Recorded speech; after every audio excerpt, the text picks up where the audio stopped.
छोट्या छोट्या बालमित्रांनो, आज मी तुम्हाला एक छान गोष्ट सांगणार आहे. गोष्टीचं नाव आहे बिरबलाची परीक्षा. खूप खूप वर्षापूर्वी अकबर नावाचा एक मोठा राजा होऊन गेला. अकबर राजाच्या दरबारामध्ये अतिशय मोठे विद्वान, महान गायक, कलाकार होते. अकबर राजा त्यांना खूप मान द्यायचा. एकदा काय झाले, राजा अकबराने आपल्या दरबारातील अतिशय हुशार बिरबल याची परीक्षा घ्यायचे ठरवले. एके दिवशी दरबार भरलेला होता. तेव्हा अकबर बिरबलाला म्हणाला, आज मी तुला काही प्रश्न विचारणार आहे.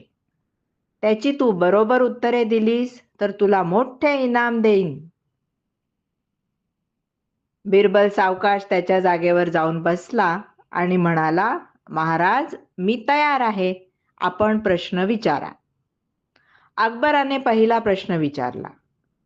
सूर्य आणि चंद्र आकाशात राहतात.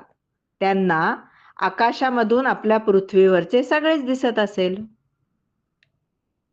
त्यांना दिसत नाही अशी कोणती गोष्ट बरं असेल? बिरबल हुशारीने उत्तरला, महाराज, सूर्य चंद्र सगळे पाहू शकतील, पण पृथ्वीवरील अंधार ते पाहू शकणार नाहीत. अकबराने दुसरा प्रश्न विचारला. खरे आणि खोटे यामध्ये किती अंतर आहे, सांग बरं. बिरबला, याचे उत्तर सांगशील तर तू खरा विद्वान. बिरबल उत्तरला, महाराज, खरे आणि खोटे यामध्ये फक्त 4 बोटांचे अंतर असते. अकबर राजाला काही पटले नाही. तो बिरबलाला म्हणाला, हे तू मला पटवून दे बाबा. बिरबल म्हणाला, आपण प्रत्यक्ष आपल्या डोळ्यांनी एखादे दृश्य पाहतो ते खरेच समोर घडणारे असते, पण आपण आपल्या कानांनी ज्या गोष्टी ऐकतो त्या खोट्या सुद्धा असू शकतात. या बिरबलाच्या उत्तरावर अकबर खूप खुश झाला. नंतर अकबराने जमिनीवर एक रेषा काढली आणि म्हणाला, बिरबला, हा माझा शेवटचा प्रश्न आहे. मी काढलेल्या या रेषेला स्पर्श न करता तिला लहान करून दाखवता येईल का तुला?